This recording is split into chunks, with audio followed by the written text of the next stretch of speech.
Welcome to Chasing Prophecy Radio, where we discuss the unidentified, the unexplainable, paranormal, conspiracies, and much more.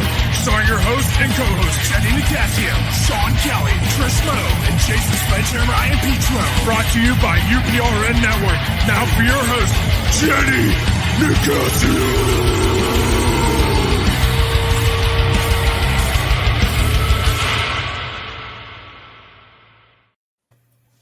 Good evening and welcome to Chasing Prophecy on 105.3 New Orleans, where we discuss anything and everything beyond the scope of normal.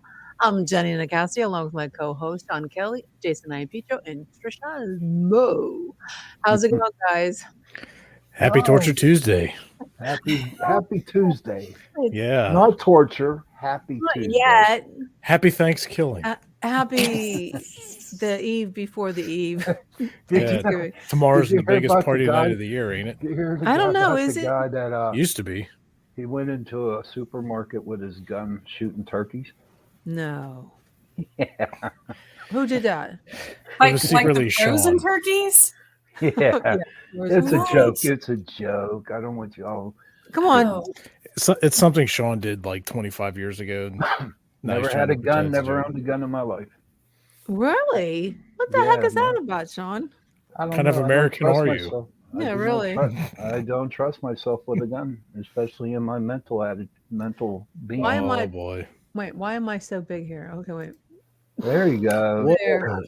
Now we I see was- everybody. I was trying to share our links with everybody, and it's so hard to do that and pay attention to StreamYard. Hi, you know? Johnny. Hi, Joni. Hi, Johnny. How's it going, girlfriend? Okay, what we're going to do tonight is open mic. Oh, So let me beautiful. get my guitar out. We're having fun tonight, guys. We're gonna have fun. We're just Oh, gonna boy. goof off, and so it's anything, everything paranormal. And if you want to be on the show, I'm going to post a link if you want to talk about some of the topics we're going to be talking about tonight. So it should be an interesting night. We have some cool topics. I'm going to get to them right now. The first topic for the evening is: are you ready? Drum roll. Drum roll.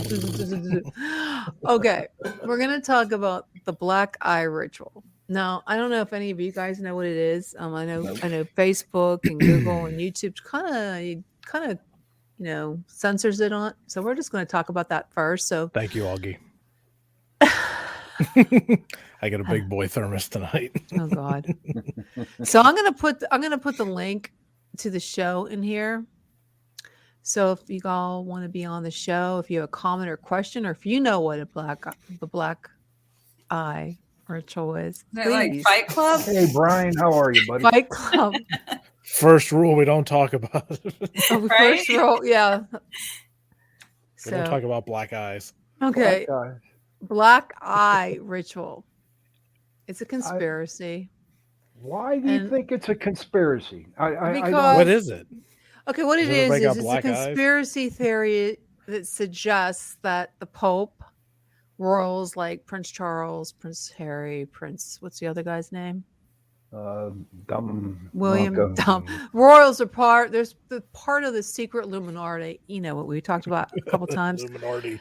Yeah, Illuminati. yeah, Illuminati. Was that how you say it, guys? Illuminati. Illuminati. The Okay. Illuminati.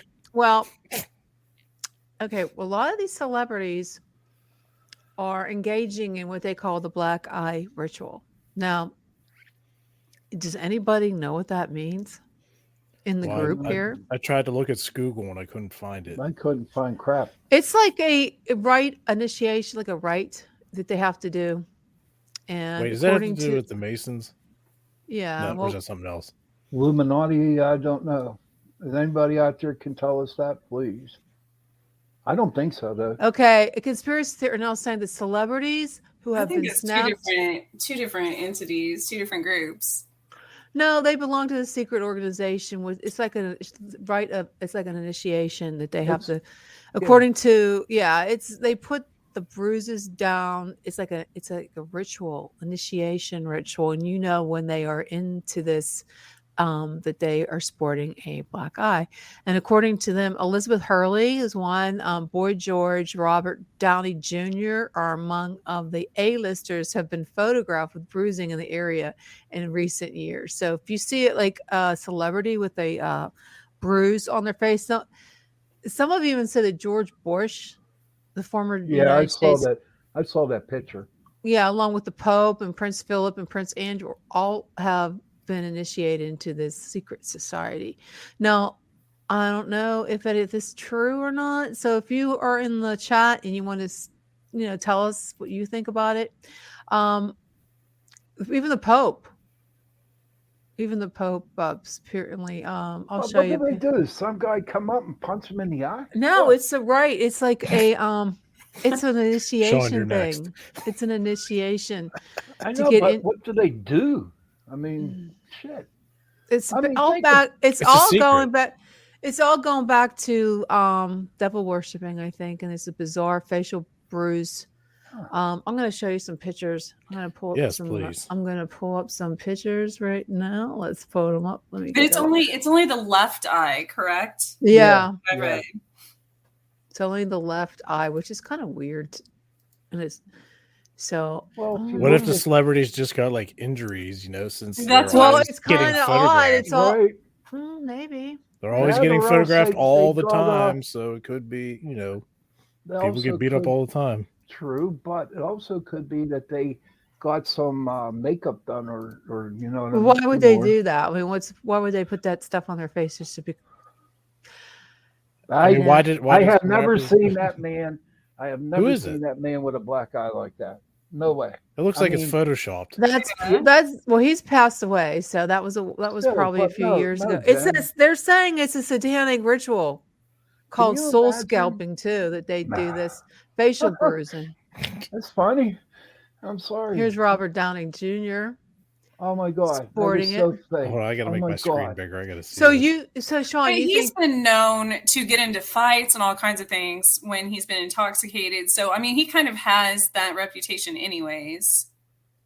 Drew Barrymore's unborn child had punched him. Wow. Here's the one. This is the Pope, and I do believe he probably tripped and fell. No, listen, the Pope. This was pictures in 2017. And it's caused a lot of, controversy regarding that because a lot of people believe that the devil has infiltrated the Catholic Church, and they belong to that secret society where they, the Illuminati. Well, there, it's saying he claimed he'd been hit in the face by a microphone stand. Yeah, he claims. But that's believable because he's so old, and the elders bruise very, very easily. If you get smacked, have you ever gotten smacked in the face with a mic stand? Nope. No, I don't want It's not pleasant. Here's George Bush. Other people. Here's his George wife probably knocked him in the eye. So they said a lot of people. This is a big thing on social media that's not censored by Facebook, and maybe they're all just iron deficient. Could be, or else you know what? They went in for some what they call plastic surgery. Could have done that. It's just a black. It's Botox. just a black. Maybe it's a after effect. Well, it's kind of strange. It's just a left eye on all these guys. Okay, here's my question to you, though. All right, to the panel here. If they saw the Pope with a black eye, would it not be all over the news? I'm sure it was at that time, 2017. And we're going back a couple of years, but I'm just trying to find out what you guys think about this. Do you believe that there could be a secret society that worships the devil, the celebrities, the more like the Soros, the, big pharma, and these celebrities like, a lot of people think that J.K. Rowling sold her, she's a witch and she sold her soul to the devil to come up with all these beautiful, magical stories. That she's a trillionaire, But it could just be talent too. Yeah, that's true too. Do you remember the show? We're talking years ago. It was called A Year at the Top. No. It was a movie. It was about most, those stars that only have like a year and that's it and they're done. and they claim that they sold their soul to the devil for that. But it's something to talk about. I mean, I believe, like there's a lot of people think that like Britney Spears, her father is involved in this, and that's what happened with him. There's so many like fiance and well, from all what these symbols that they use in their when they're performing, they use Didn't a symbol. Lady Gaga talk about something about the Illuminati, how she was trying to get out of it or something? Yeah. A couple years ago. So there might be something to this. And I read a couple articles on to where some of the performers out there, it's like once you make it, you got to join this Illuminati. You know what I mean? And they kind of like back up to produce the performers. You know, I read it today in that article that you sent that once you make it big, you're in. You know what I mean? They got you. Oh yeah, you live by their rules at that point. Yeah. Exactly. Well, I mean, I can see that not with and any type of occult thing. It's like there's always going to be power in media, and so most anytime somebody becomes big, they do want them to change their lifestyle because it's public. It's very public. And so that means there's somebody else always in control if they allow that. Mm-hmm. Well, what about on the power? So I don't think that necessarily correlates to any type of, that's just the world, Well, on the contrary, what about we're saying, people selling their soul to the devil for fame and all that. What if they actually prayed to God and he just blessed them with a big break? That could happen. That's possible too. Everybody's like, "Oh, they sold their soul to the devil." How do you know? Nobody knows. Nobody knows that. You're right, Jason. No one knows that happened. What about this? That they're putting that together with the blood harvesting that they do. Well, I heard about that. That they feed off the blood of children. Yeah, on some island or something. That's how they all look so young as they're aging or something. A lot of people thought that was Epstein's island too. Oh, really? Mm-hmm. I did not know that. But wasn't there back in the 15th or 14th century, there was a queen, or I don't know if she was a queen or not, but she got all the women that were virgin women and drank. Wasn't that Bloody Mary? Drank their blood. I don't think it was Bloody Mary. I don't know what her name was. Wasn't that what Dracula claimed his wife would take baths in the blood of the people that he slayed? No. So that's a big, that's actually, and he would actually, the real Dracula, even back then after war, he would drink his, when they would go to war, he would drink their blood because in anything, a lot of hunters do that. A lot of people do that because it's a transfer of power. Mm-hmm. They assume the power of their victim, the power of their competitor, the power of anyone in war, things like that. And the same with that has been around in legends and folklore forever, even since the time of the gods. They would say anytime they killed something, they would eat the beating heart or things like that, because it takes the victim's chi, their life. Yep, exactly. That's what I've heard that too, Trish. Yeah, the Native Americans, whenever they went on a buffalo hunt and they killed a buffalo, they would automatically cut the heart out and eat it. Yep. So it's strength, which, scientifically, if you were to eat a raw heart, there is more nutrients in the meat because cooking anything, you lose a lot of the nutrients in the making. So. But I don't think, that's even in religion, in even in Christianity and Catholicism and everything, communion, things like that. You're technically doing a blood ritual, even if it's not actual blood of Christ. So I think that's all, it's perspective, because there's so many different. Yeah, and it's like that. I don't know if you saw that. Spoiler alert. I don't know if anybody watched Black Mass on Netflix. So if you I started to and I fell asleep. That's what they talked about. we're getting into vampires and stuff like that. I think you were referencing what's her name, Elizabeth Bathory earlier. A little Yeah. bit ago. Okay. Yeah. That's her. That's who. She was it a is. Hungarian or something, and made Yeah. her servants snatch young girls to bathe in their blood. Yep. Yes. Hey, if it worked, no. Johnny, no ideas there, honey. No I'm gonna go ideas. get some. No, I'm gonna be banned, my. shadow banned. Okay, yeah. So that's going. I mean, it's always going back to a conspiracy about how the elite, they're into the black magic, black arts, and anyways, we're moving on to our Black next eyes. stuff. Black eyes. So if you see me with the black eyes, next week, you know what happened. So I used to be in roller derby, and I would show up at work with black eyes and bruises and all kinds, broken fingers and all kinds of stuff. And I worked with all men, and people are like, "Do they beat you? What are you doing?" Sometimes I would tell people. Sometimes I would just say, I wouldn't say anything, and they would come up with all kinds of stories about why I might have a black eye. But I was, it was by choice. That was a hobby. I was in a sport. So yeah, as long as you weren't taken into the back.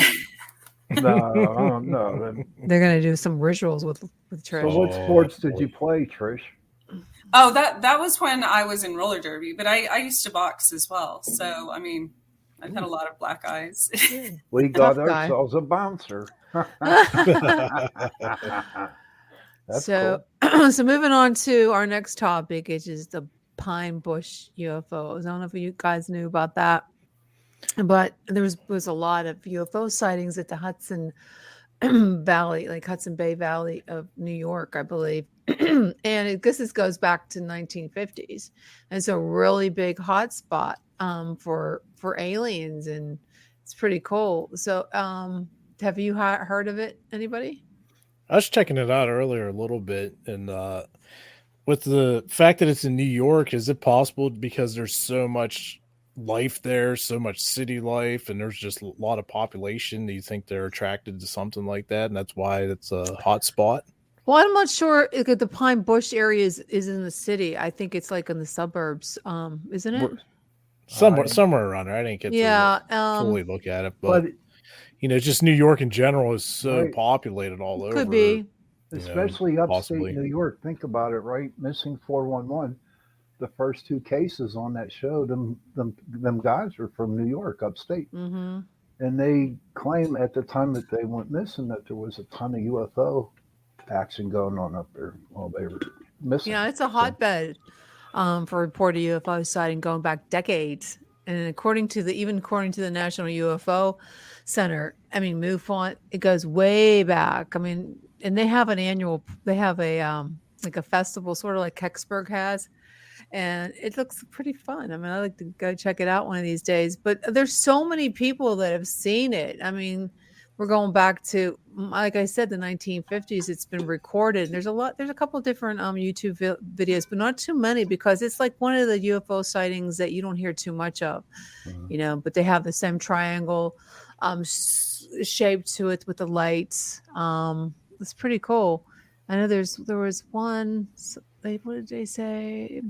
It was like 1950s, the 60s. It was this really hot in the 60s. And then again, it started that they actually saw UFOs go hover above the trees. And that's going back. That was like in the 1970s and then the 1980s and and then there's been unexplained lights in the 1990s. So it's a lot of the same triangle type lights. It's pretty cool. Huh. They call it the Pine Bush phenomenon, because it's like everybody has, according to these news, like this one article in Times Union, there's a fella called Zimmerman, and he says almost everybody has their own UFO story over there. It's like everybody sees it. It's like a common phenomenon. It would be pretty cool to see that. Like, you know what I mean? Definitely. That's like Kansas. I mean, it's like it's normal here. My cousin just mentioned Blue Book, Project Blue Book. Blue Book, not back in the 50s, not Kelly 50s Blue Book? or 60s, but like 70s, 80s, and 90s. Is it possible they were doing Blue Book back then? Oh yeah, they were Yeah. doing Project Blue. I thought It was that's when back it in started. 1940. Yeah, 1947, I think. Right around Roswell. That's when back when Truman They era. would. I saw something today about NASA caught something just above the Earth, like floating around and lost transmission or something with their satellite. They caught a picture of whatever's flying around, and they're like big things are going to be happening or something. Did anybody see that? Where was this at? On what time? It was on some news thing. I was just scrolling and I saw it. And, of course, I don't know if it's real or not because it's the internet. But talking about UFOs, it's possible. What is that thing that floats in outer space, Jen? We had a show on it that one time. The Black Knight. The Black Knight, yeah. Could it be that? Could be, and that Black Knight that they never could figure out what the heck that was, and it's been, didn't they think it was a piece of debris or something? But Like but back in the 1800s they saw it too. So how could it have been a piece of debris from where? I don't know.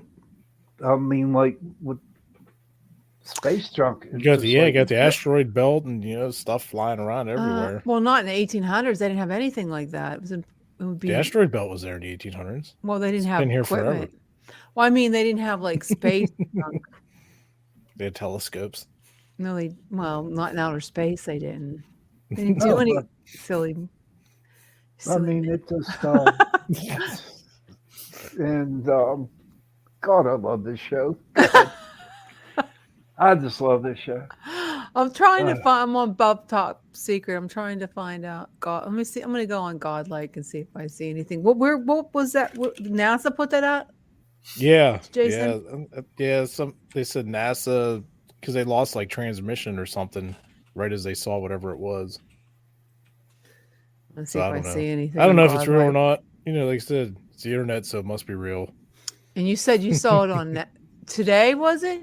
Yeah, I was scrolling through some news stuff and it just popped up. I should have saved it. That's what I should have. Let me see if I see anything on there. So the funny thing, though, which I 100% believe, because if you do further research on certain things like that, they end up being more truthful than not. It's kind of like in Men in Black, they say they look up it's like National Enquirer and stuff, magazines like that for stories. And then that's what they investigate. Well, I think it's kind of the same on the internet. If you see something off the wall, then it's probably more realistic than something fabricated on maybe an even more,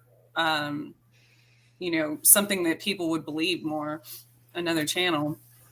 That's interesting. Yeah. Here come the Men in Black. I don't ever see National Enquirer anymore. I don't even know if that's. Yeah, they still have it out. Do they?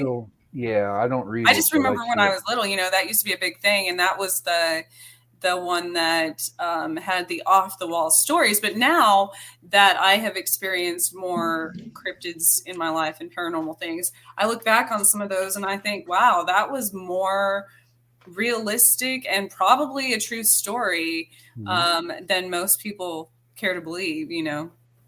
I really wish I read the National Geographic. I think that was the young boys porn book back then. That's what they used to call it. The young boys porn group. I thought that was the ads in the Sunday paper. No, the Sears catalog, brother. There you go. You're an old timer. I am an old timer. What's the Sears catalog? Pre-internet. Yeah, I don't see anything about that, Jason. Oh, wow. If I stumble across it, I'll send it to you. And it was today. Yeah, I saw it today a couple hours ago. I was like, oh, that's neat. Does anybody in our audience want to ask a question? Come on, Brian, say something. Augie, say something. This is NASA to smash satellite into asteroid to test plan to save Earth. Is that what you're talking about? No. It was like something about a UFO, and because whatever's taking the picture they have up there, the piece of equipment lost transmission as soon as it started catching pictures of it, and then when it came back online, it was gone. So NASA lost. If I stumble across it, I'll find it. I'll have to dig it up, see if I can find it. Well, they're trying to blow up a Augie satellite. says something. They're supposed to be blowing up an asteroid that's headed to Earth, so I don't know. Oh no! You think that asteroid would make it to Earth? Honest to goodness, do you think it would? That would be great. You'd be dead, dude. We all would be. We wouldn't even feel it. I mean, no more chasing prophecy. I mean, come on. If that I don't see happened, anything on it. I looked. There's nothing I could find on the lost transmission. Could you imagine if an asteroid like smashed into the ocean just east of us, and then like we had a giant wave come as far as we are, in PA it'd and probably go stuff? further. Oh my God! It'd probably come to Kansas, and there'd be Trisha yelling at Oh us. shoot, I'd be safe.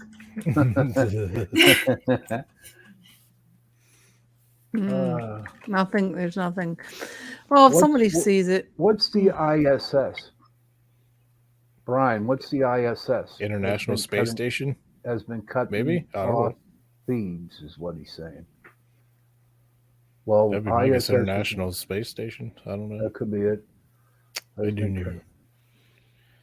Don't see anything. No more Ghost Adventures, Hoggy. That's my boy Augie. Augie needs more Ghost Adventures. Yes, he does. Yes, he does. Yeah, he needs more like Union Town. Oh, there's nothing here. I looked everywhere. Okay, moving on. Okay, moving on. We still have an hour and 30 minutes. Yeah, we have a lot to talk about. Wait a minute. Yeah. I'm going to go to the next topic. Okay. Oh, there was a UFO sighting. Where was it? Shoot, I lost it. We better go catch it. Philadelphia. Yeah, really.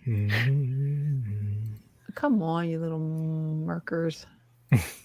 I can't. Okay. Now, the next topic is, let's see. Okay. How witchcraft works. How it really works. Uh-oh. That's Trisha's idea there, buddy. Okay. Yeah. So a lot of people think witchcraft is, a witch sits in her, gets her little spell book out and gets a little bit of sage and garlic and candles and, abracadabra. Shazam. And maybe if you watched Harry Potter, they have their magic book, and they, if you watch Charmed, do you remember Charmed? Although I don't like Melissa Maloney anymore. You know what's funny to me though? All these people that are so against witches and witchcraft and everything, yet they own all the Harry Potter books and let their kids watch Harry Potter and all these things. And I'm like, look. You could just watch The Craft from 96. There you go. That'll explain it all. Same thing. I mean, it's I used to think that with my mom used to talk about how, my great grandparents and great uncles and aunts and stuff were very religious, and people back then, everybody in the church even did what do they call it with the water things where they find water with the dowsing rods? Yes. And I'm like, so let's, there's so many things that we do in our everyday life that witches do. It's just other people don't consider it witchcraft. So what is this sorcery? Right. People with cooking, for instance, or like homemade potpourri and stuff. There's making oils with different herbs. Farmers' wives do that all the time. That doesn't mean they're, does that make them a witch? No. Back then it did. No, that's what I'm saying. They did all of that back then and weren't considered witches, but it's the same. It's the same thing. Well, modern witchcraft, like most of the witches that I've watched, like on the shows, like Bewitched and stuff, they're pretty cool. But are they good? Are they evil? I mean, are they trying to do harm? Are they trying? So most witches, unless it's certain types of voodoo, hoodoo, and I'm not saying all, I'm saying certain types, or black magic. Most of the witches I've ever known, for that matter, regardless of what, there's so many different types of witches. First of all, you have solitary witches, hedge witches, kitchen witches. There's what's a kitchen witch? A ditch witch. Does a kitchen witch make cookies? Yes. You can go down to rental place and get a ditch witch. They do their spells and casting. through cooking and through their intention of cooking. And so there's so many different types, but as far as the ones most modern Wicca or pagans believe harm to none through anything. So they do not, and most witches are considered, are even in some sort of healing career for that matter. So it's very rare to, I mean, it's out there. Yes, people still do black magic and curses and hexes and things like that. But it's the same with thoughts. You know, if you wish harm upon someone, if you wish ill will upon someone, I don't care if you are, you know, a Christian, good person, whatever, that's still putting that intention out there. That's still a form of black magic. You know, if you have hateful thoughts towards people or wish somebody dead, that is a form of black magic because there's an emotion behind it. There's energy behind it. Thoughts are energy. So witchcraft has energy, like from I was using black magic. Emotions form energy. Really shined my tires. What's that? You're an idiot. I said I was using some black magic. It really shined my tires. Oh my God. Oh.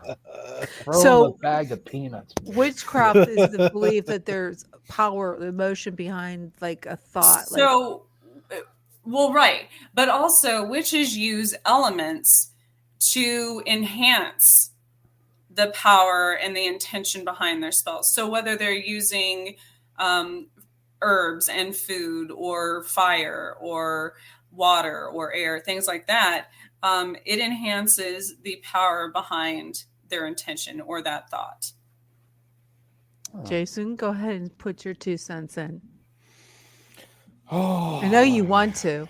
Yeah, you can just see it coming from his eyes. It's like oozing from him. Sean, what are you thinking? Like, I've got I got some thoughts turning. I'm gonna see where you're at. What I'm thinking about, the witches that I know, okay, here in Pittsburgh, and I know a lot of them and their covens, they're the nicest people on earth.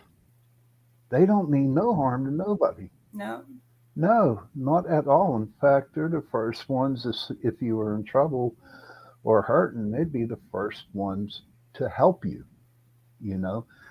The only thing when you talk about bad witches, it's the stuff that we saw in the movies a long time ago. Look at the Wizard of Oz, that Wicked Witch of the East, man. Come on. You know, everybody saw that back when that story came out, and everyone thought that black witches were like that. We're mean and cast spells. But, you know, even like Trish was saying, the power of thought. You know what I mean? If I wish harm on somebody, it could happen. And then it's not, I'm wishing it, but the universe is actually taking my wish and putting it on somebody.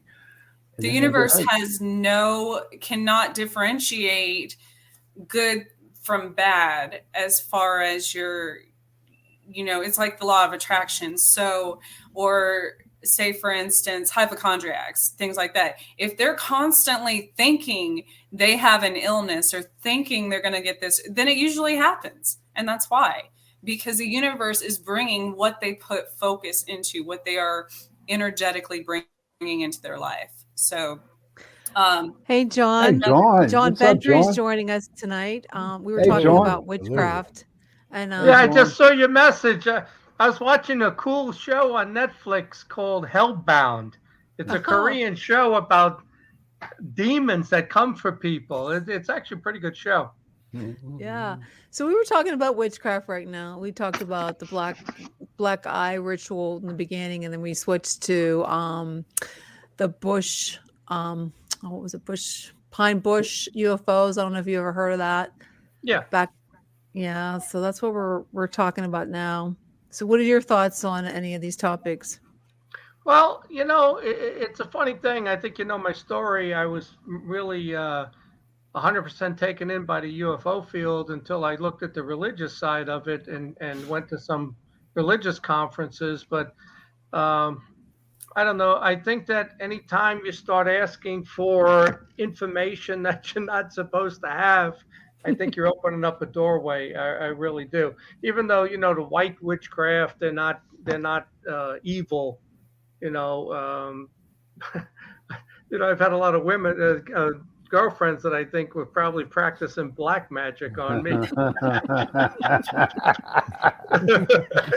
funny.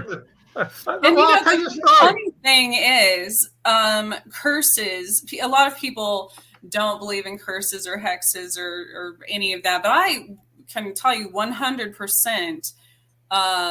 Whether you believe in it or not, it can affect your life. The same Absolutely. as somebody having, like Sean was saying, like somebody having a bad thought towards you. It's the same thing. But if a witch that you don't know is casting magic against you and bad things start happening in your life, whether you believe it or not, now if you do fear it, that's going to give it more power.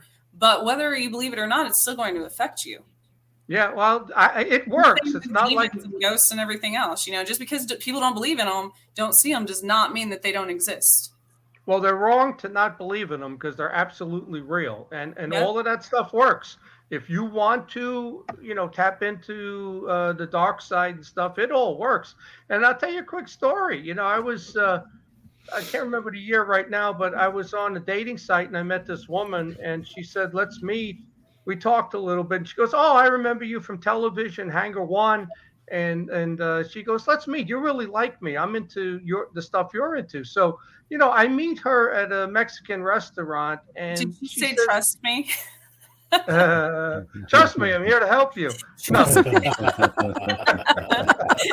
But she meets me at a Mexican restaurant in Monroe Village. We start talking, and she goes, "I just got back from South Africa. I participated in exorcism."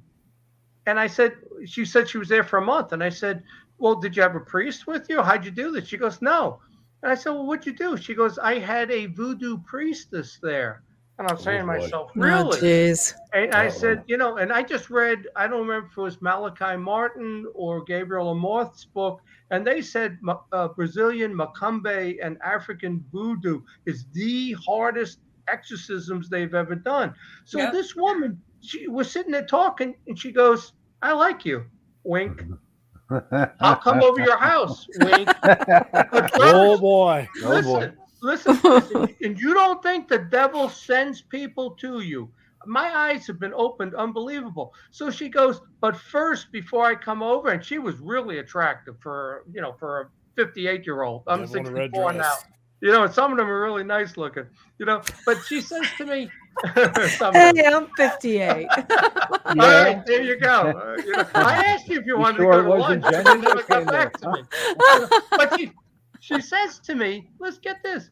She says to me that before I date you and come over, you have to invite the voodoo priestess over your house. Oh my And God. I said, "What?" And I just read their books, and I knew what she was trying to do. She was trying to get me to say okay and invite it in, and that voodoo priestess was going to bring in a demonic entity much more powerful than the ones I was already dealing with. And this was probably, I think it was 2015 or 16. So that's real. Believe it's real. I think it's more real than the UFO field. I'm not so certain that there are. Yeah, I'm not sure there's aliens from space, but I know there's malevolent interdimensional entities. Yeah, my wife went to New Orleans. I think it was last year, and she went to a voodoo shop and got a bunch of little voodoo dolls, for some friends and stuff. And I got one, but they told her when she was down there that unless you're practicing and know what you're doing, you only want to stick with the ones that are for good. Like the one I have is like for good fortune and luck and stuff like that. And, she got all positive ones because they had some down there. She was telling me that, they're like this unless you know what you're doing because this is some serious stuff. So it's really cool to hear a story about that and, putting everything together to, voodoo is some intense stuff that you don't want to mess with. It is. I mean, I was in New Orleans in '96 and I bought a bone box. It's about that big, and I guess they put bones in it, And when I was having this demonic activity in my house, and my friends were telling me, get rid of it, get holy water, burn it, bury it, bless it with holy water. So I don't think it was the bone box though. I had gone to that antique shop at the West End, right at this West End Circle. huge antique place there. You know the one I'm talking about? Yeah, I know what you're talking about. I've seen it. Yep. And when I was in there, I bought a couple of pieces of furniture, and then there was a glass encased wolf's head with Latin writing on it. Uh-oh. And I said, where'd that come from? At the time I didn't know. So I said, where'd that come from? And he goes, it was used in either a carnival or a circus. I'm telling you, that thing, when I brought it into my house, I think there was something attached to it. I was about to say that's another thing. If you buy things from estate sales, antique shops, mirrors, especially jewelry boxes, things like that, you never know. Especially if it's something handmade, like a hand carved box, things like that. There's energy behind that jewelry. There's energy behind handmade things. So you really have to be careful about what you bring into your house as well. I agree with you. People go and buy that stuff, and I tell you what happened. Yep. I was having exorcist movie type activity in my house. Oh yeah, banging, movement in the ceiling. I took that glass case thing, and I took it, and I didn't burn it and put holy water. I took it, I put it out at the curb for trash, and I had it for probably 10 years. And there was a little light in it, and the battery still worked. The eyes of the wolf lit up red. I'm saying, how does this battery still work, right? I put it out and I turned the battery on, so it's out in front of my house with the eyes. No. What do you think about it? And I got rid of it. But the funny thing is, the amount of activity in the house dropped in half. Oh, yeah. The heavy banging sounds were light tapping sounds after that. There was something attached to that thing. And that whole shop there at the West End, that is a creepy, creepy place. You want to do a haunted, Sean, you want to go do a haunted thing? Contact them and ask them if you can come over there. I guarantee you that place is full of spirits at the West End. What do you think about like a Dybbuk box? Because people sell those on like eBay and stuff. They're sealed up and they claim there's demons trapped in them. Why would you want it? Go ahead, tell them, Trish. I don't believe in that. Yeah, my experience is stay away from all of that stuff. I don't buy antiques. Right. I stay away from that, and I stay away from women that want to bring their voodoo priestess friend in my house. We have an old decoration. I know a lot of witches that have dolls and stuff.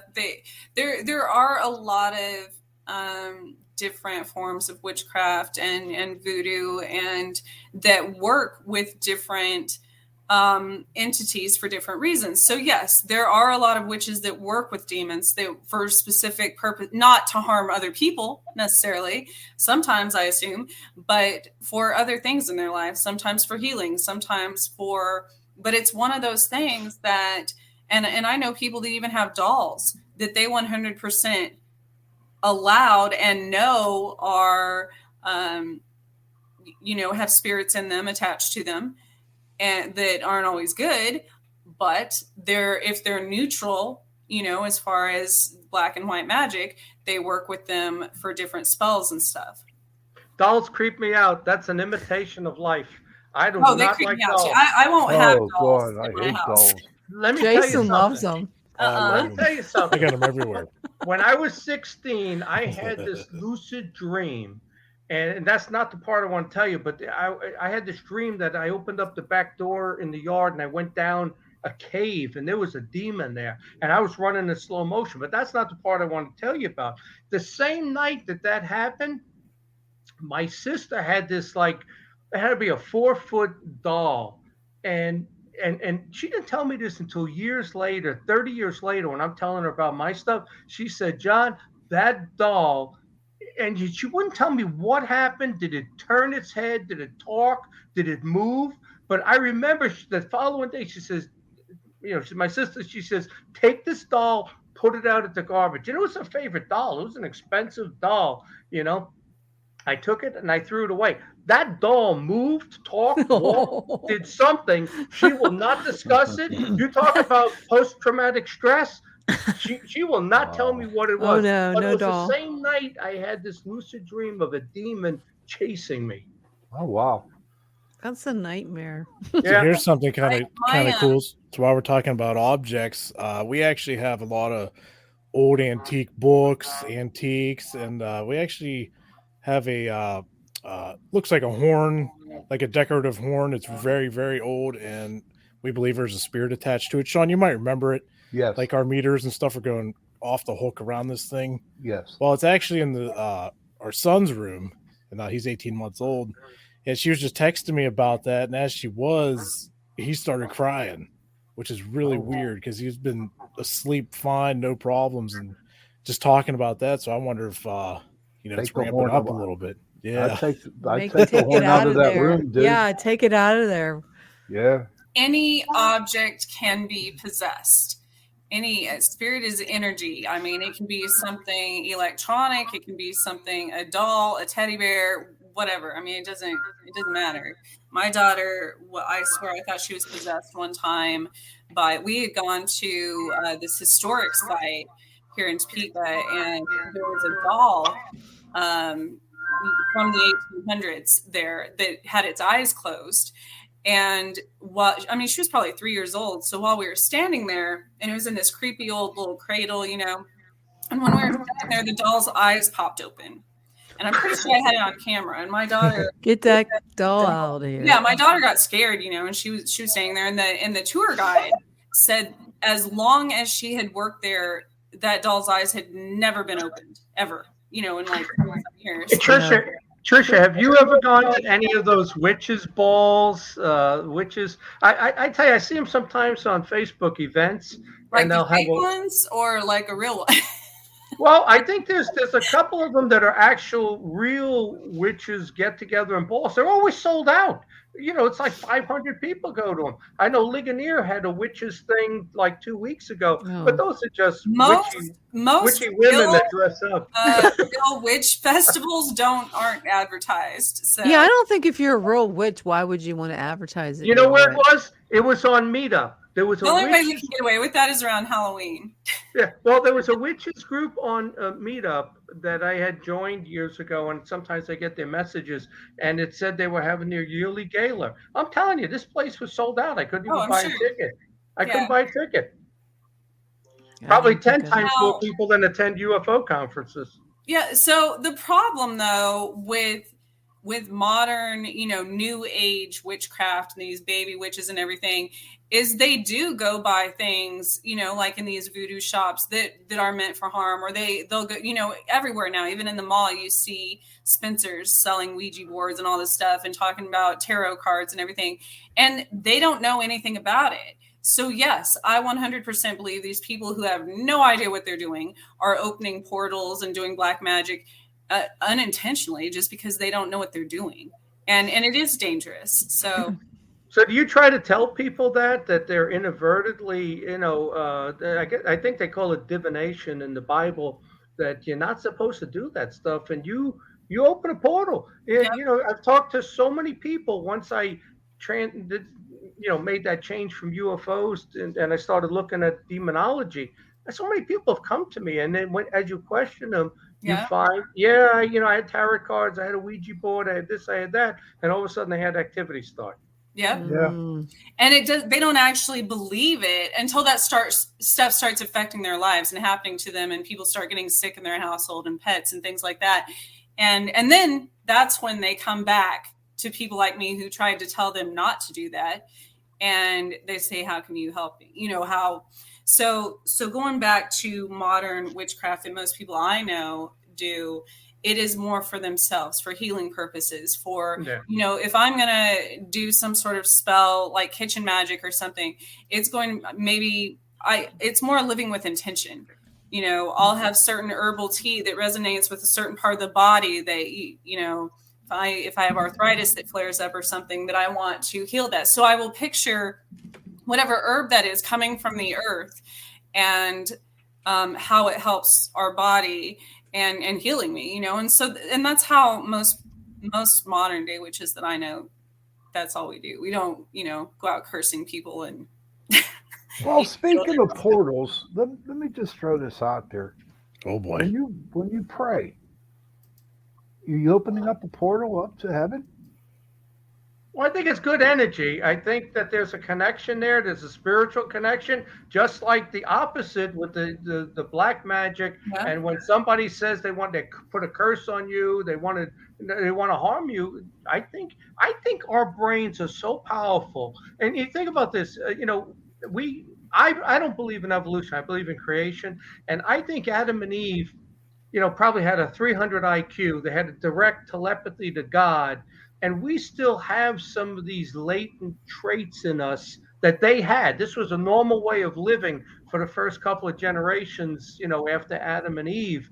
And it's still in there somewhere. But I think, we use 8% of our brain. What if we use 40%? I think everybody has that capability. We just, lose it based on the toxic things we do in our lives. Yeah, or generation after generation, you're getting farther and farther away from the line, and you're losing some of that ability. And we don't practice it, And it's the same thing as prayer groups, or even in church when the entire congregation prays for someone who's sick or injured or something. That makes it even more powerful because it's more people putting the intention behind that energy. Right. Yeah. Who wants to take that comment?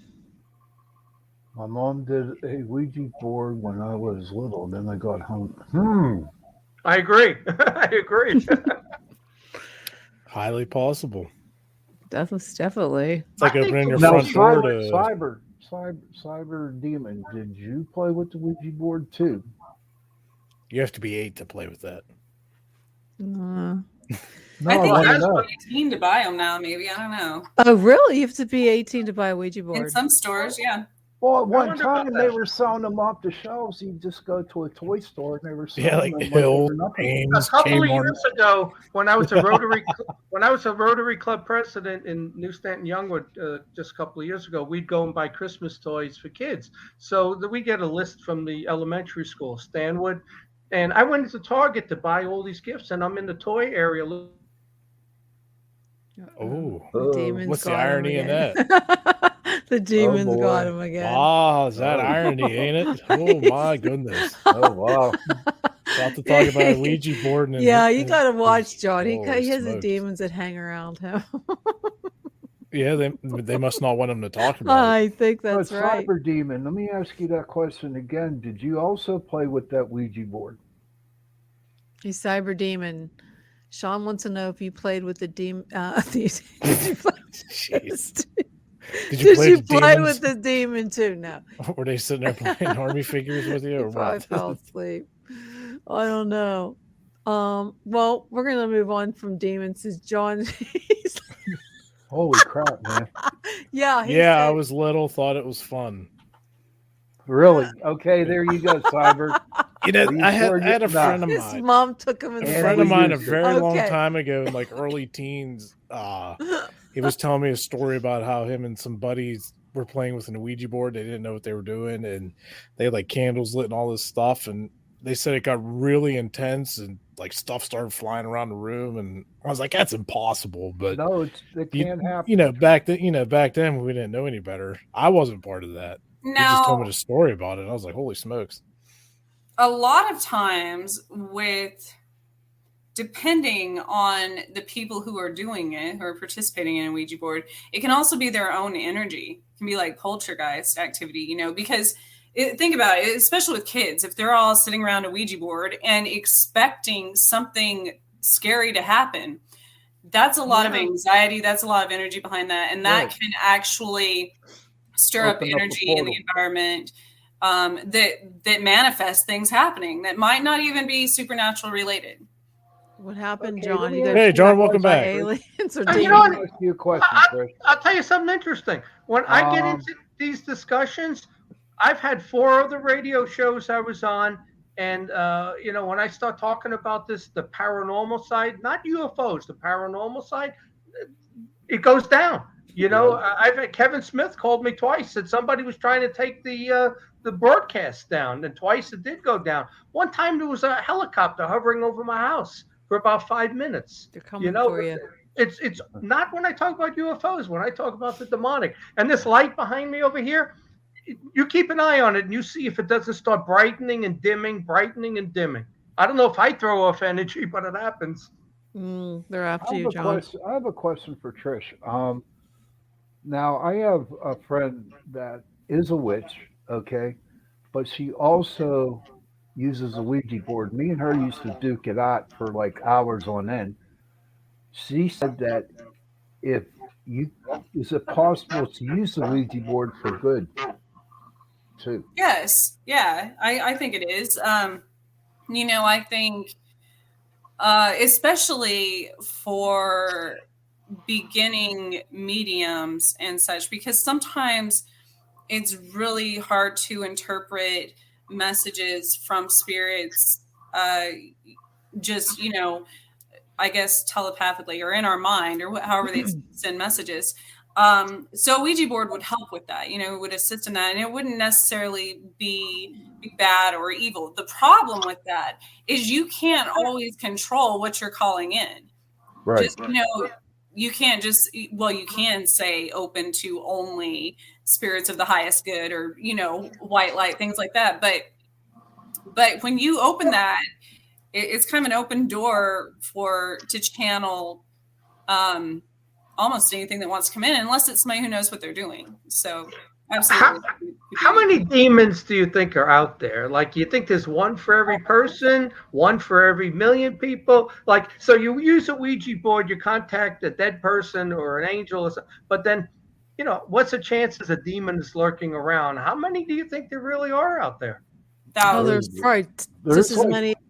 What is it, like 5,000? There's a number on it. How many legions? Thousands of demons are out there. Legions of demons that they're mentioned in the Bible, and they were cast out of heaven. So but those are the only ones that were talked about in the Bible, right? There's a book on demonology, and there's a book has the name of every demon in it. Right. That what it represents. Mm-hmm. And there's a lot of demons. I just read Enoch last week, and with his vision of heaven while he was taken up to heaven, he said basically described in heaven millions and millions of angels. There were so many. So if Satan took 1/3, I mean, who knows how many? There's different types of demons. You have the fallen angels.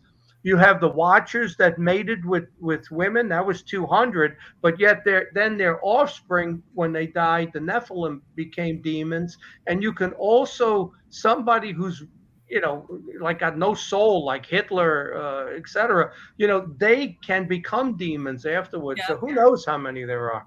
And it's the same with angels. You've got the different levels of hierarchies of angels. Yeah, 9.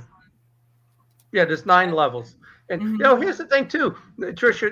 Did 9 levels of demons go with Satan, or was it just 3 or 4 of the bottom levels? Because in the Bible it says we're battling against powers and principalities, right?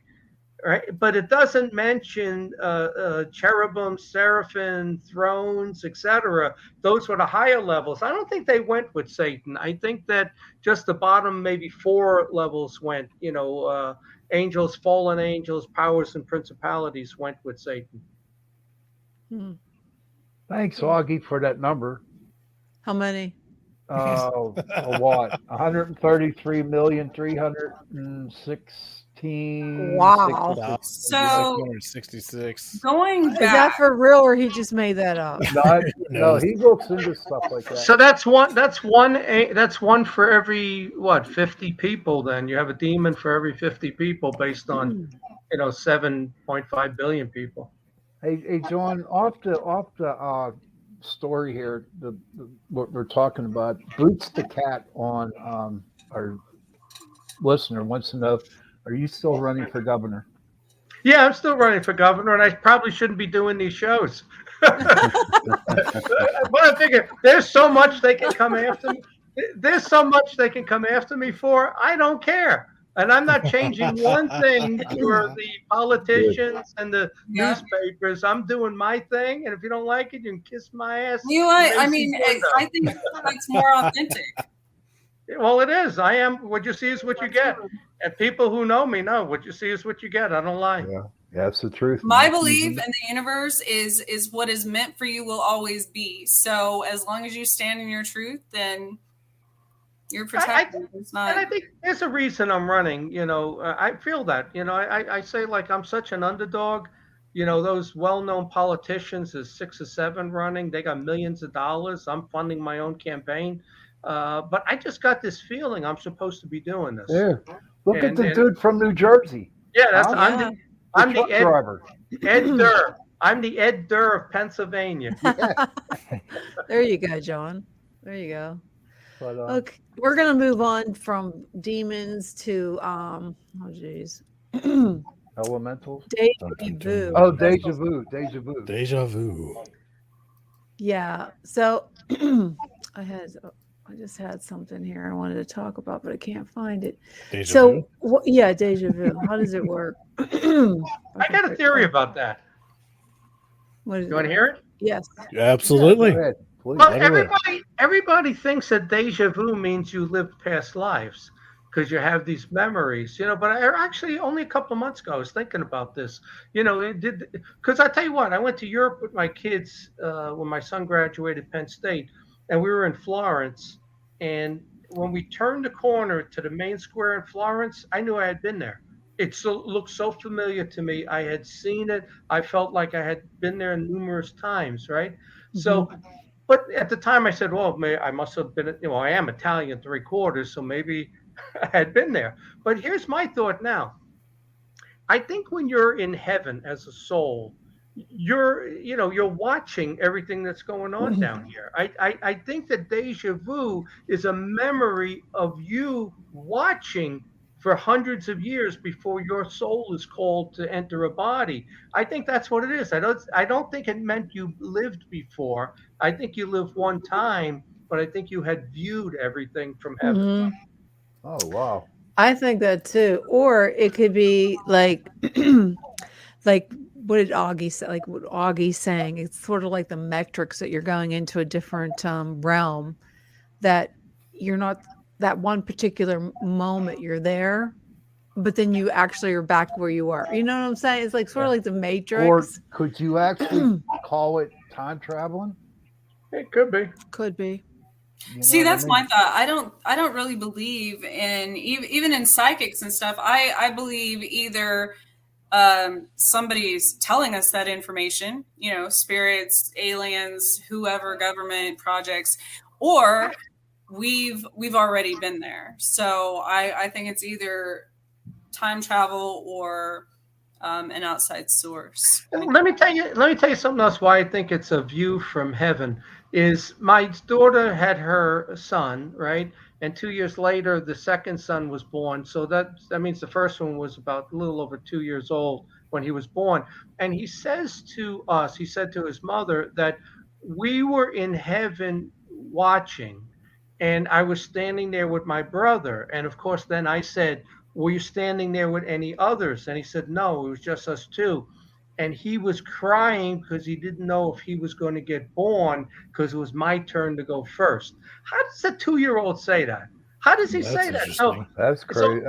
So I my mind is, even though my daughter said she's going to have more kids, I got a feeling she's only having those 2, and that's it. But that's why I say, that's why I believe they see everything. They see it. And I think all of those kids that got aborted, they were in heaven waiting for their turn. This was their turn, and they got aborted, and they didn't get their chance. Whether that means they get refunneled in the guff and they come back 100 years later, I don't know, but they're probably up there crying because their mother didn't want them. Well, I had a theory about, I had a dream about it one time when I passed, and then I passed this abortion sign, and it just all, I literally had like this emotional breakdown when I had this epiphany once about abortion, that and murder and things like that, as far as like even murder of adults. I mean, I'm not an abortion, but there's a balance, there's a universal law and balance system in the world, so I believe that anytime, it's like anytime someone dies, that's when a soul can come in, right? So then there's someone, that's a lot of the reincarnation beliefs and such. So with abortion and even murder and things like that, I think it disrupts the natural balance. So that means if something is killed or whatever, then it's going to affect the next one that was in line to come in, right? Because it's out of balance. Because like a butterfly effect in this world. It's like the butterfly effect, it's a cause and relation. Let me just answer Joni here. She said, if I always lived in PA, I've been here almost 25 years, but I grew up in New York. Good. That's why he still has that little bit of a New York Can't accent. get rid of it. I lived in Oklahoma. I worked in Europe. I can't get rid of it. Well, that's okay. Keep That's talking, cool. brother. All right. Yeah, so going back to Deja Vu, I really think that it's like you go somewhere and you felt like you've been there, or you keep sort of like you said the butterfly effect, you keep doing the same thing over until you get it right, maybe that this life is you keep doing it over until you go on the right path. What do you think?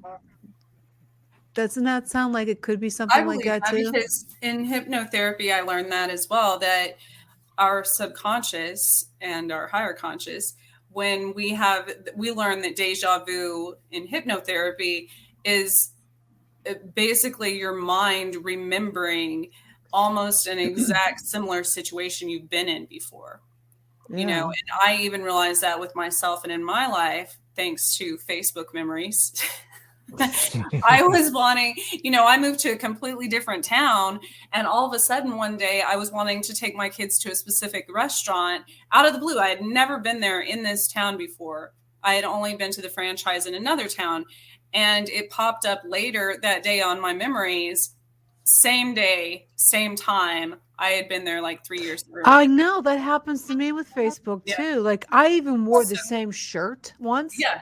Yep. Oh my. So we end up going back to similar places, similar restaurants, doing the same thing, basically. Doing the same hair color, it's just goofy things. What if like deja vu is actually like a cross between like dimensions? Like figure your mirror of you in another dimension, and then deja vu is actually when you both like cross and have done the same thing. Well, there's like those movies that there's side. another Earth. There's like an Earth that looks just like this Earth, and there's another view on this other planet, like which is Earth. Oh, that's scary. Another Sean. You love me, man. You love me. It's funny.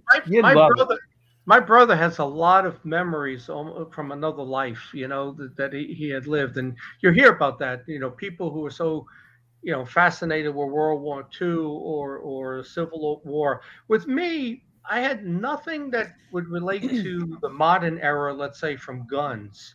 There's an affinity with me with metal and swords and knives. So if I lived before, I was in Rome or Egypt or something. It was not in the last 500 years, with guns. And I'll tell you something that happened one time at work. I had to look over every claim payment, and I had to sign them. So they become kind of standard. You're just like automatic writing, So I'm signing my name. And all of a sudden on one claim, I signed Jack, and I stopped myself. And I looked at it and I said, why did I sign Jack? I wish I didn't stop myself, because whatever that was, I would have signed a completely different last name, and I would have found something out. I saw it and I stopped myself, and then it kind of broke it. Huh. So I don't know who the Jack was. Jack. You don't know Jack. Does anybody remember? I don't know Jack. I don't know Jack anything. I know Jack Daniels. With doppelgangers, the theory behind that. So I think that, I have many theories on that, whether it's like alien clones or like yourself from another dimension or whatever. But that's actually happened in my own life. There was a time a few years ago, it was within a week, people would tell me they 100%, they're like, I saw you, at a certain location or something. And I'm like, there's no way I was there. And even, I had gone to pick up my kids at the babysitters after I got off work. And the person there said, where did you go? I was just talking to you about half an hour ago. And I'm like, what? I don't know what you're talking about. So it was multiple people within a specific period of time said they had seen me or even talked to me. And there was no way I was there. Like, I 100% hadn't even clocked out of work. There's no way I could possibly be in two places at one time. So how do you explain, is it? There was a guy at the gym. There was a guy at the gym years ago, and I occasionally talked to him while working out. And one time I saw him. I don't know if it was at Seven Springs or whatever. We were talking, and we got into this big conversation. And he goes, "Oh yeah, my son knows your son and all of that." And I said, "Oh, okay, I didn't know that." And I said, "So your son went to Penn State?" He goes, "No, my son went to WVU." I said, "Well, my son graduated Penn State. I got a son and a daughter." He goes, "Aren't you?" He goes, "I know you." And I said, "Well, I know you occasionally. I know, some women you dated because I tried to date them." He goes, "No, your name is whatever, right?" And I said, "No, that's not me." He goes, "There's a guy in town who looks exactly like you." And he kept looking at me. He says, "No, your name's not John. Your name is this. He looks exactly like you." And his son went to WVU. I said, "Sorry, man. That's not. I'd like to meet the guy. I hope he never commits a crime and it's on video because they're going to arrest me." Speaking of that, so this is years ago in my early 20s. A buddy of mine sends me this picture, and he's like, "Dude, did you do something that you shouldn't have been doing?" And I'm like, "What do you mean?" So I see this picture. It was a guy. Had the same bandana I was wearing, same hair, same facial hair. We looked like identical twins. He was robbing a convenience store. Oh my God. That's what he was doing. And my buddy's like, "Dude, please tell me this wasn't you." I'm like, "I have no idea who that is." So I start sweating bullets because it looks exactly like me, And I was like, I hope that somebody doesn't come knocking at my door. But it could happen. It could happen, it could. It could happen. Yeah. I Where'd even Sean had go? a scary. I was leaving a gas station, and I saw this missing poster on the wall. And it was your picture? It was your picture? Just in passing. And I like did a double take, and I'm like, that's weird. This girl that was missing was the same age, same hair color, same haircut, same height, weight, everything. Like even some of the same tattoos for that matter. And I think they found her body a few months later, but yeah, that kind of freaked me out. I was like, that's really scary, actually. Well, you got to think about it. 7.5 billion people. How many different faces can there be? I mean, even if there's only 1 million different types of faces, so that leaves hundreds of people that look very similar. Yeah. So we're moving on, buddies. We're moving on to elementals. But it seems like my internet is. Did you get something to eat, Sean? Did you have the belly grumbles again? No, like the last 2 weeks. No, I'm telling you what. I think my sugar's bad because, man, I've been good. Well, you should probably get a fresh bag from the store you work at. You're funny. No, you're silly. You're sick in the head, dude. I went to go see my new endocrinologist You're yesterday, sick in the head. And she's talking to me about my blood sugars and stuff, and she says, funny. "Well, how's your sugar at home?" And I just straight told her, I was like, "It's delicious." She about hit the floor. I use brown sugar.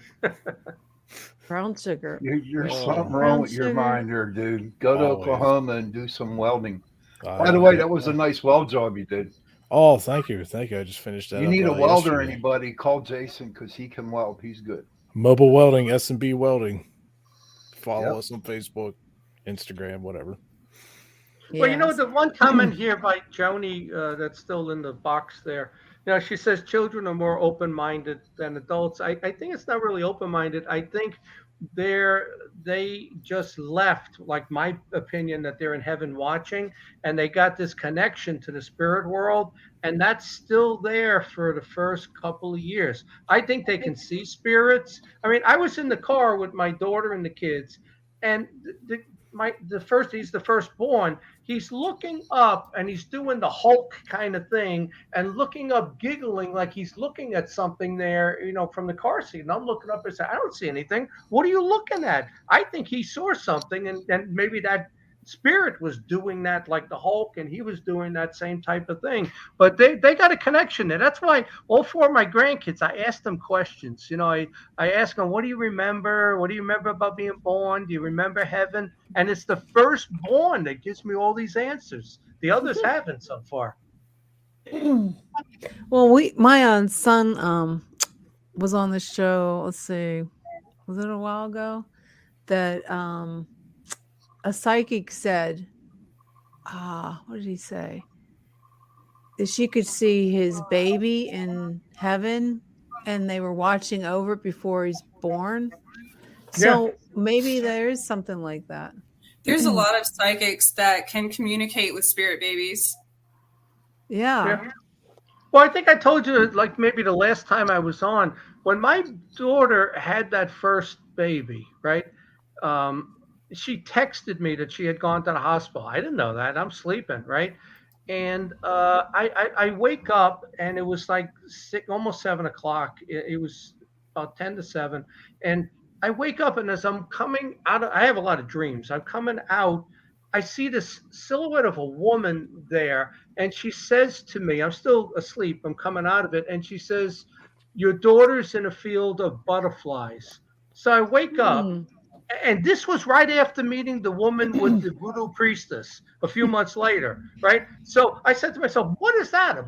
A field of butterflies? Is this something to do with this voodoo woman putting a spell on me or something, And so I get up, and I checked my phone, and it's the message said I just went into labor, and it was like, no, it was the message was at 4 something. So I text my son, your sister went into labor at 6:57.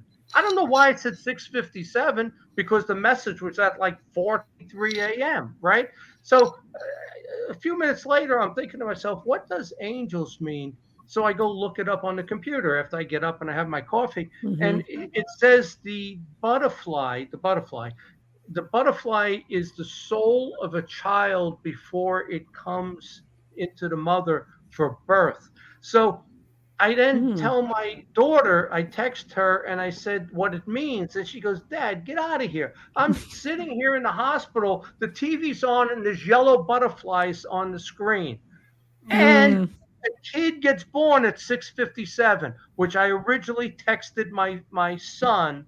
The kid was born at 6:57 in the evening, even though I texted everything is relevant. People don't believe that until they start looking back on things like that. So even if you think you did or said something by accident, it's always relevant. I don't believe in coincidences. And you have some connections. And I tell you, when I had that demonic stuff in my house and this was going on, I had some minimal telepathic abilities. Like there were things I just knew was going to happen. We did the baptism on that firstborn, and we went to the church and everything. We came home, and then they said, we're going over the brother's house.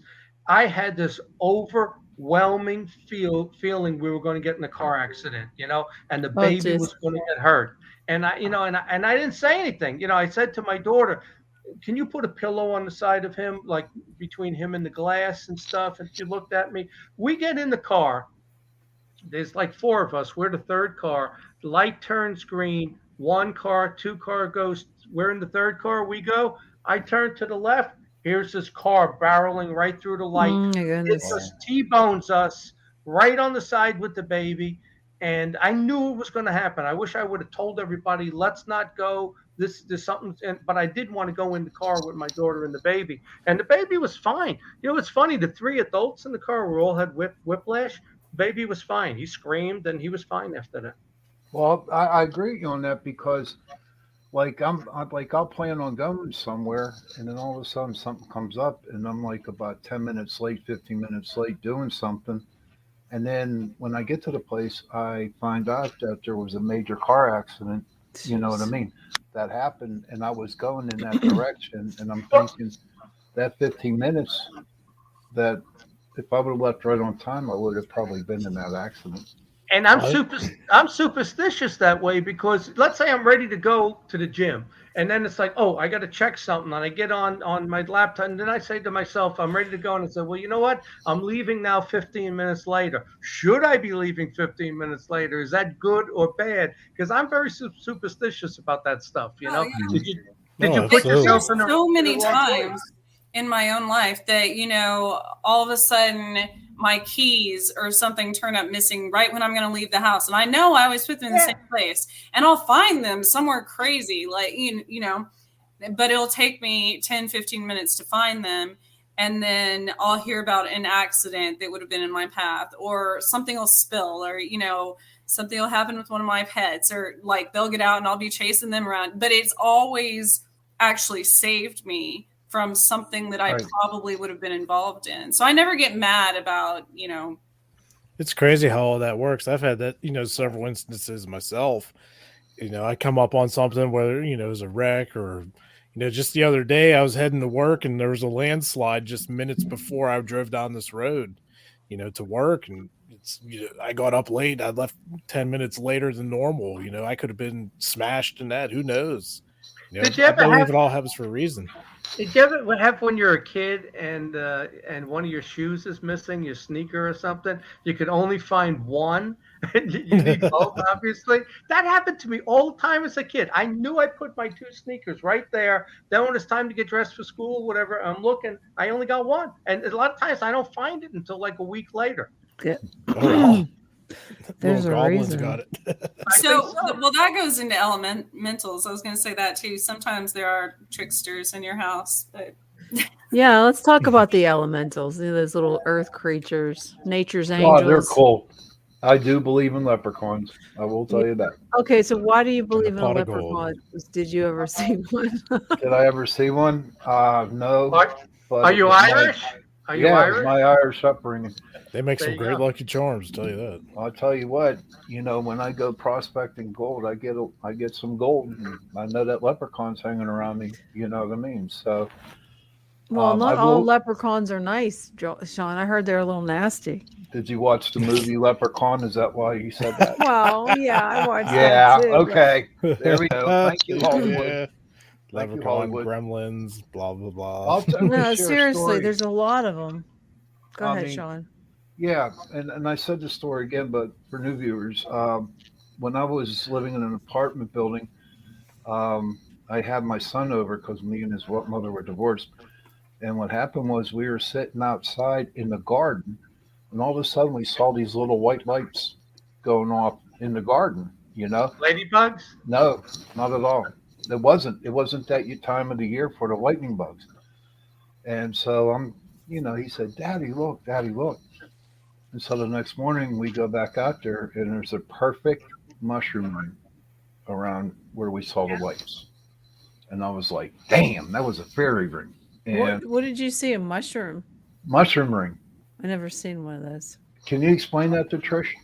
So fairy rings are there's so many legends and folklore that say, you know, people used to get drawn into the fairy rings and stuck in them if they didn't, or danced to death, things like that. There's so many different stories.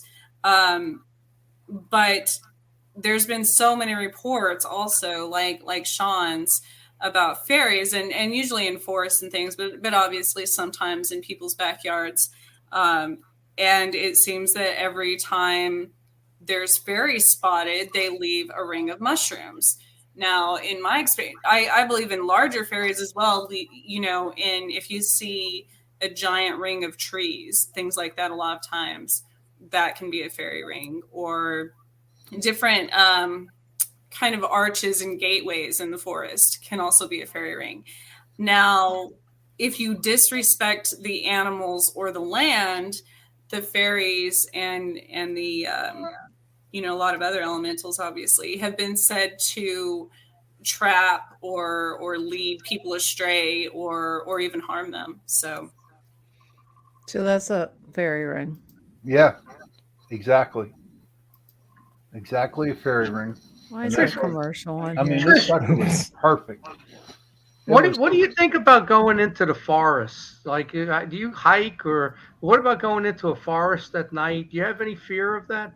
No, I do it all the time. I love it. I love the forest. I feel more grounded and connected in nature. And I honestly think that I'm probably more protected there, actually. We had a reader on a few weeks ago that said I have past life ancestors related to fairies, which is interesting because I've always kind of been drawn to, the plants and animals and preserving nature and stuff. So I watched that show on travel, Terror in the Woods, and I like that show.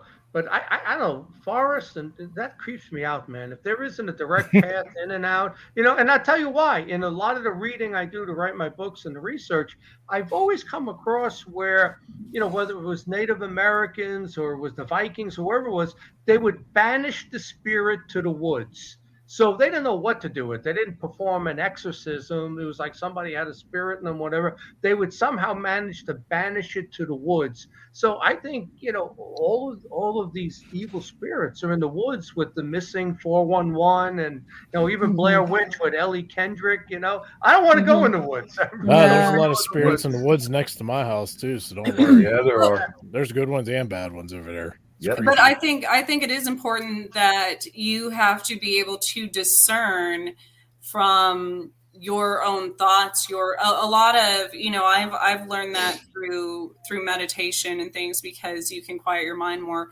But because there are some that would, lead you right off a cliff, the evil ones and stuff. So you have to be able to discern your own inner compass, your own, knowing when it's yourself trying to guide, following paths and things like that, and not getting lost or trusting animals or things like that. But I'm very conscientious about it.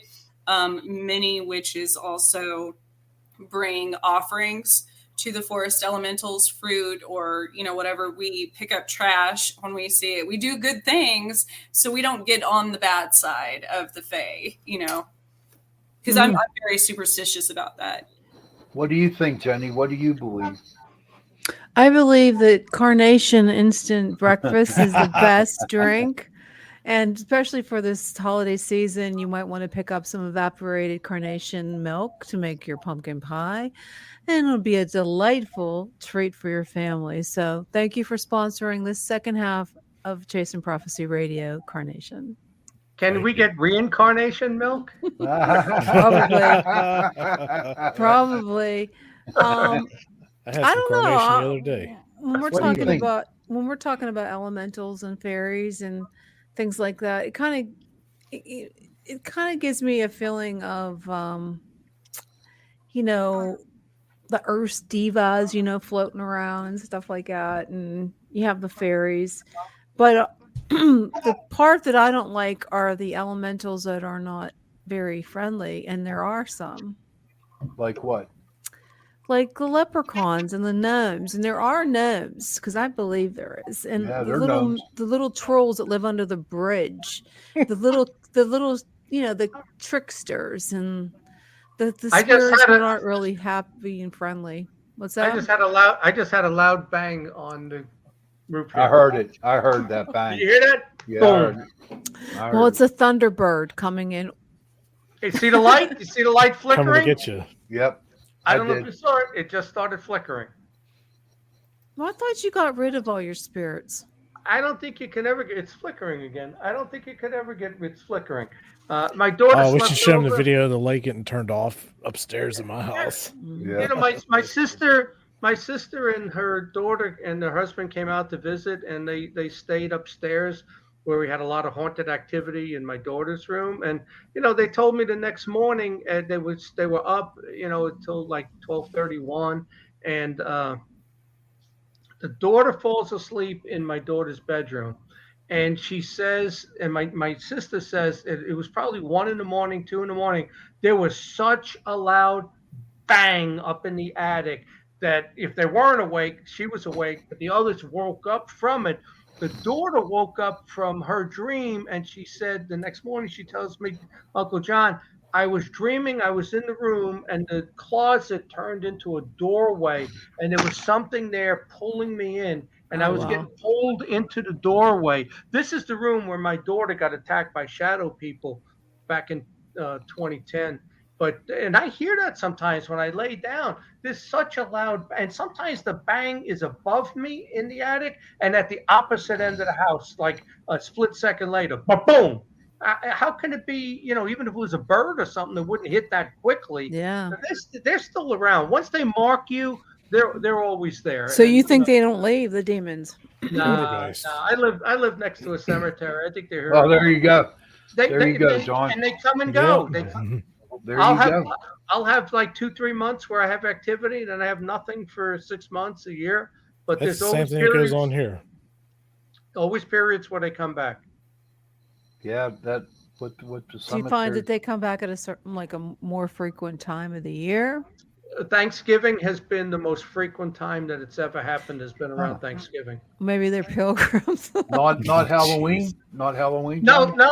I think Halloween. I used to celebrate Halloween to fix the whole house up and everything, and I stopped doing that about 4 years ago, and I have all these decorations just sitting. I think that opens the door because we don't realize what we're doing for Halloween. But I always used to get my kids for Thanksgiving and Christmas. They were with their mother, but I always had my 2 kids for Thanksgiving, and all 3 of us would have paranormal experiences in the house. And so I think it has something to do with the fact that I have my kids around Thanksgiving. And that attack on me in 2016 that started Thanksgiving week. And it's a funny story. My daughter was going to come out with, she's married with 2 kids. They were coming out. They were staying. They said they were staying in my house for a couple of nights, and then her brother's house. And on Wednesday, the day before Thanksgiving, she tells me, "Dad, we're not staying there. We're staying all 5 nights at Nolan's." Right? And I was annoyed. I said, I got this 5-bedroom house. You're not going to stay here. The minute she told me that, all of a sudden, and it's funny, on Monday and Tuesday of that week, I went upstairs, and I used to keep the bedroom doors closed and turn the vents off in the winter. And her bedroom door on Monday was open, even though it was closed. I closed it again. Tuesday, the door was open. The only 2 times this ever happened, because they knew she was coming back to the house, and they couldn't wait. They couldn't wait. They opened the door because they knew she was coming, and they were waiting. And so I'm on the phone, and on Wednesday, when she says she's not coming, it turned on me, which is fine. I'd rather have it on me than her. And I got into a demonic attack, being poked in my leg, poked in my forehead, and then all this crazy activity in the ceiling, banging sounds, creaking sounds, sliding sounds, knocking sounds, and it took a long time to get that out. Whatever was there, that was the voodoo priestess, whatever she wanted to bring in. Can we investigate your house? What was that? Can we come over and investigate your house? Well, I tell you what, if I have that activity start up again, this is Halloween week, and I don't think it's going to happen. Could happen next year. But this time around, I've never brought people in to record because I wasn't interested in that. But I think if it happens again, I'm going to bring some ghost hunters in and said, "Bring your equipment." We'll be ready. Yeah, we'll be there. So bring your equipment. Oh, we got plenty of it. have you killed a moth lately? Male or female? If it was male, it was Mothman. Well, I don't know. All of a sudden I heard there's something about a moth in your house. Yeah, actually, I'll tell you something funny. I lit the wood burning stove about a week ago, and when I opened the door and stuff, and I'm putting the wood, a moth came out. That's the only thing that came out of it, and the damn thing was attacking me. It was like in my face, and my eyes hit me, and I slapped it down. I didn't know if it was a wasp. I didn't know what it was, and it was on my shirt, and I just hit it, and it turned to powder. So I killed Mothman. Yeah. So we got an interesting comment in the since we're talking about some paranormal stuff here from Dover Paratech. They say when I am on investigations, I find that I am scatter-minded and can't focus properly, almost as if something is preventing me from doing so. What is the best way to ground and center myself? That's a good question. That's a real good question. That's a real good one. I have to do that a lot in certain locations because the same thing happens to me, and I'll completely lose focus, and it's a really terrible feeling. But there's a lot of things I do. There's essential oils you can use to stay grounded. You can use other protection. Of course, there's sage and things like that, as well as I'll wear certain jewelry. Seems to keep me more grounded. I have like a copper bracelet. I have certain silver things depending on the location. Sometimes certain locations are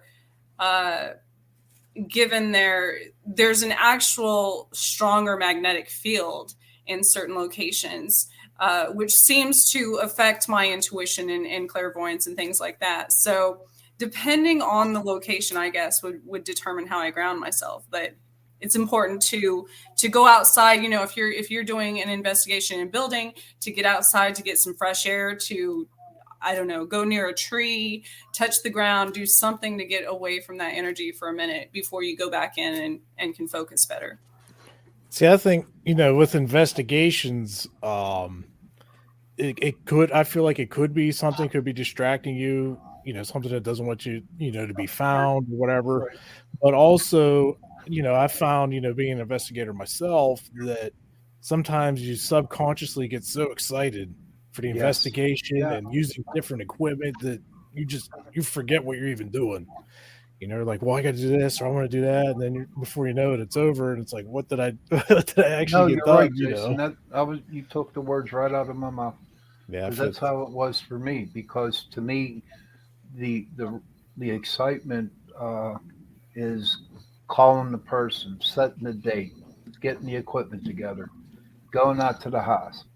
And I am so built, there's so much stuff going around, so much energy going around me, that when I get to the place, I have to take a step back, and I have to just like push all the energy down through my body, through my feet, down into the ground, and just to cleanse myself. Then I can go in and do what I got to do. Yeah, you're just grounding. Take a couple deep breaths, grab something to drink, just kind of. Yeah. You can use water to ground yourself. If you picture the water as a grounding element.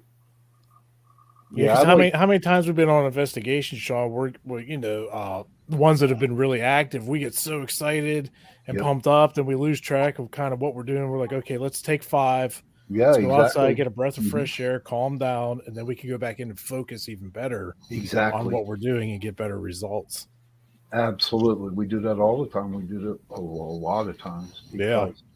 And then when you got like 4 or 5 people on the investigation with us, you have to consider what their energy's going through. What I mean? And so trying to deal with 5, 6 other people's energy at one time, it's like, all right, outside for a minute. let's take a chill pill. And then just go back and just go back through the investigation. And usually after that first break, everything goes smooth.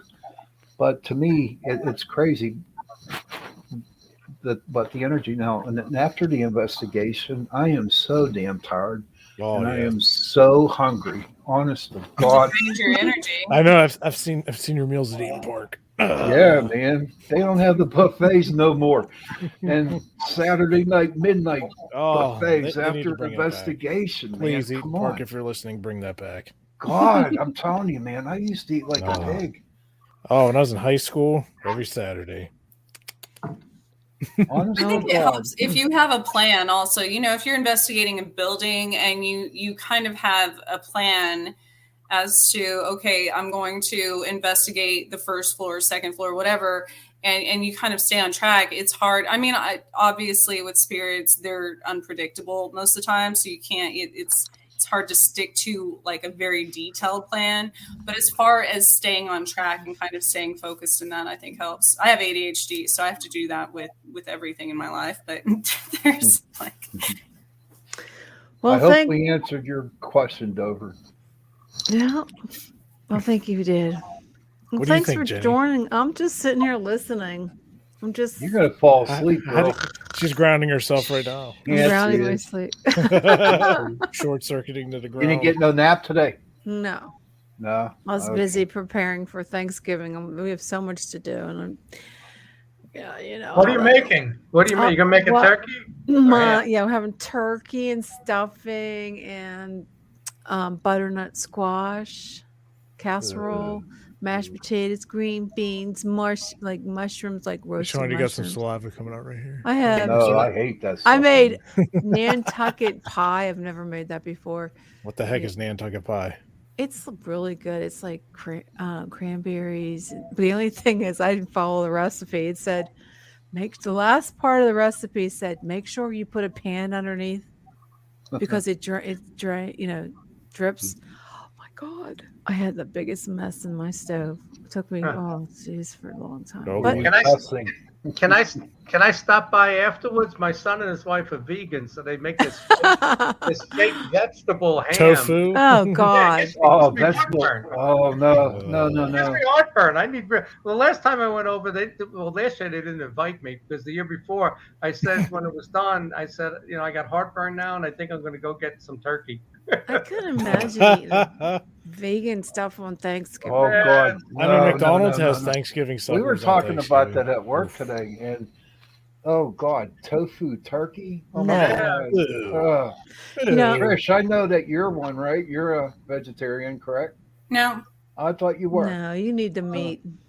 I kind of a paleo diet, meat and fruits and vegetables. I don't, but I am very conscientious, about food also has vibrations. So I try to eat like grass-fed meat. Yeah, you want the animal that hasn't been tortured before you eat them. Because you are what you eat. So they're not tortured. Oh, there's some butchers that not butchers, but there's slaughterhouses that really. Oh yeah. The mass find them videos on farms and YouTube. things like that. Yeah, that's the one I watched. I almost became a vegan. I mean, vegetable. What do you call it? Vegetarian after I saw that. Yeah. When those slap them in the head. When I those love guys, cows. I love when those cows guys and chickens and pigs. I love them all. When those guys pass away, if reincarnation's true, the guys shooting them in the head with the bullet thing, they come back as a cow. Oh God, they torture the cows. This way they know how it felt. And even the pigs that they I wasn't going to eat bacon ever again after I saw the one about the pigs. Yeah. What show is this? What show? That was a YouTube video. If they torture the pigs, they stick them in. They're not allowed to move. I know you don't want to hear it. It's terrible. But I will say they taste absolutely delicious. I Come on. love bacon. As long as I don't see it, everything bacon makes everything better. Everything except liver. Oh, I love liver. I had a pet pig one time, and his name was Hamilton, and I stopped. I could not cook or eat bacon the entire time he lived with me. Wow. If you'd have fed him bacon, would have made him my a gosh. cannibal? No, bacon is the best thing that ever was made. But oh man, I cut liver every day at work. Liver's delicious. You just don't know how to make it. Dude, have you ever seen it Liver's whole? actually bad to eat. You coat it in flour, you fry it, put some bacon in it, onions. It's delicious. Try cutting it. It's the most bloodiest. I know, part it's of the disgusting. Cow It is over. disgusting. It's very disgusting. But it's bad to eat because the liver is what filters all the toxins. I know. Yeah, that's what I was about to say. Why would it's you? Still delicious though. It's not. I mean, like. I guess some is okay because of the blood and the iron and stuff, but they say too much is really bad for you. But Honest I have it once a year. When I cut it, that's all you smell in the meat room is iron. Well, that's good. That's why I have it, because I'm anemic, so I have to. Oh God! If you would actually see. No, I see it when I know. No, I mean when it's like this, when it's that. Seriously, Sean, I cannot look at red meat. Going back to like witches and hunting and stuff, and why a lot of witches keep, my sister was hunting like a week ago, and I asked her if they had kept the hides or the skulls, and that's a way to honor the it's kind of like in native cultures we believe in using every part of the animal. So if you're going to kill it anyways, a lot of witches keep those things as a symbol of life and death, and to honor the animal that died for their food. So well, I understand. I can see that, but the only reason why I eat meat is because it's good for you. Okay. Mhm. Because I don't eat, I do the You should keto have seen the thing. porterhouse steak I made was the last But one. Was that I good? hate the thought of, because I watched all these like Yellowstone, and I love animals, and I love Yeah, I can't do horses and it. the cows, and when I see someone, a hunter that kills a deer, Yeah, I can't even. I can't do it. I won't date a hunter. They're saving then you you from can't think they're saving about you it. from smashing it with your car. Right, but also look at it. If we didn't have the deer, how could we eat They're back so then? beautiful. So that's what they're made for. But there's one thing of killing things, to eat and to use Right. their body parts and stuff. But there's all these, there's sport hunters now too that just go out and kill for the game. Yeah, Well, they that's just do it for ridiculous. That's fun. not Things cool. like that, and No. that kills me. No, I just can't see killing Bambi. Okay. Or You even mentioned- any exotic animal like these poachers and stuff. It kills That's me. I that can't. pisses me off. Tricia, you mentioned Native Americans. So, I did a presentation on Native American folklore and creatures, and I was surprised that how many there were. There were probably 300 different creatures they had, Yeah. and by different tribes, different creatures, all of that. But in the research to put that together, I came across a lecture, and a priest was talking, and he made a comment that the Native Americans, they had a god of everything, the god of the wind, the sun, the birds, the land, death, light, whatever, everything. They had all these gods, and they did their rituals and stuff. And he said what they were doing with these real pagan rituals, and they were in contact with demonic entities. And really why their culture collapsed and failed, wasn't really the settlers that came in. It was that they just had it all wrong with what they were doing. They were really in contact with demonic entities with a lot of their stuff. That's why their society failed. Well, a lot of native cultures, now we're understanding, a lot of people that have researched UFOs. A lot of that in, I came from New Mexico, the cliff dwellings and things like that, all the drawing on the walls and stuff. There's more correlation to the natives and, alien activity and UFOs and things. So I think, yeah, that could have definitely contributed to a lot of their survival. Yeah, they were being deceived. I wish there was a good Native American, around here in Pennsylvania that could come speak at the conferences. There's a couple of guys, and they might be down in New Mexico, these two I don't know if they were cops or park rangers, and they had all kinds of encounters with UFOs and paranormal activity. I've read some of their stuff. But a lot of times Native Americans, they won't tell you a lot of what goes on the reservation. And, like I don't want to call him a witch doctor or the shaman and stuff. He won't discuss, what he does and why he does it and how he does it. They just won't tell you that stuff. It's funny that you're talking about that because, behind you, all I see is the sign, the 4-way test, which, brings about, I was thinking of the Four Corners, the New Mexico. Yeah. Well, that was when I was Rotary Club president, so I hung that here. Is it the truth, and is it fair to all concerned, And I got to keep reminding myself that when I deal with Democrats.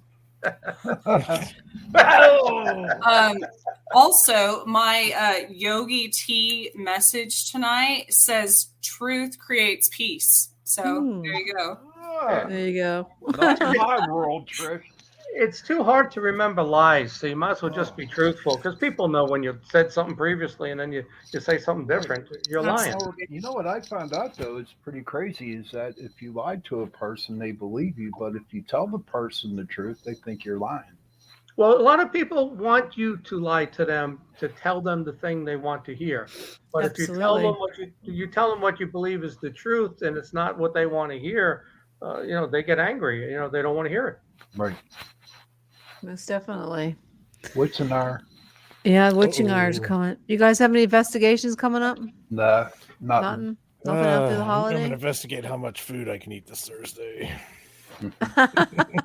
Yeah. All I know is I want to wish everybody here a happy Thanksgiving. Most definitely. Yeah, happy Thanksgiving to everybody and our listeners. And yes, happy Thanksgiving. Sean, Enjoy your what family. are you going to talk about tonight? My guest, he canceled that, and so whatever comes upon my brain and not my mouth, I'm going to talk about. I want to talk about gratitude. Even though I'm supposed to have a paranormal show, I like to take it off subject and talk. I'm going to talk about gratitude because it is Thanksgiving, and I'm definitely grateful for a lot of things, especially Most the last. definitely. Yeah. So. And I'm grateful for you, Jenny. I'll tell you right now, and I'm not kissing your butt, no, because if I did, no, listen, don't laugh. I'm being honest with you, straight up. If it wasn't for you sending me a message asking me to be on this show, I wouldn't be where I'm at today. Okay, so I want to thank you for that. Well, yeah, you'd be in bed sleeping right now. Yeah. Is that right? That's true. I would be. Happy Thanksgiving, everybody. Yeah. Well, thank Happy you. Thanksgiving, Thank you everybody. for joining us tonight on Chasing Prophecy Radio. Definitely we'll have you back on the show, John. You're Yes, we great need to you. have on the show, and everybody I'm the likes most you. interesting man alive. You Still alive. are. Thank you, Boots. Still alive. Until sick ace. Don't kill any more moths. Thank you, Boots. Well, if they attack me, I'm going to defend myself. No, because now you have one living on your roof. It's going to be The Mothman. Well, we're going to leave it at Mothman on the roof at John Venture's house. All right, guys. Have a great evening. Good night, Thanks for everybody. tuning in to Chasing Prophecy. Okay. That was fun.